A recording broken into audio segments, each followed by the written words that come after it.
Cycle নিয়ে আমি পাড়ি দিচ্ছি ফিনল্যান্ডের ১২০ বছরের পুরনো এক ইতিহাস। আজ আমি সাইকেল নিয়ে যাচ্ছি ফিনল্যান্ডের তাম্পেরে শহরের অন্যতম ঐতিহাসিক রাস্তা হালেতুস্কাতোতে। এই নামের আবিধানিক অর্থ হলো সরকারি রাস্তা। মূলত ১৮০০ এর শেষের দিকে শহরের প্রশাসনিক কেন্দ্র হিসেবে এই রাস্তাটি গড়ে তোলা হয়।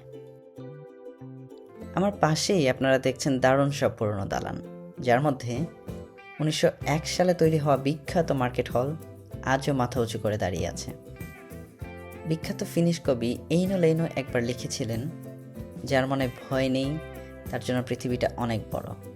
আর এই চৌড়ো রাস্তা দিয়ে সাইকেল চালিয়ে যাওয়ার সময় ঠিক সেই স্বাধীনতাটাই অনুভব করা যায়। মজার তথ্য হলো, একসময় এই রাস্তাটি ছিল চরম আভিজাত্যের প্রতীক, যেখানে শুধু নামি দামি দোকানপাট খোলার অনুমতি ছিল। এককালে এই রাস্তায় চলতো ঘোড়ার গাড়ি, আর আজ সেখানে আধুনিক ট্রাম চলাচল করে। হালেতুস্কাতো আজও এই শহরের অন্যতম প্রাণকেন্দ্র। আজ আমার সাথে থাকার জন্য ধন্যবাদ। এভাবেই নতুন সব জায়গা দেখতে থাকুন। দেখা হবে পরের ভিডিওতে।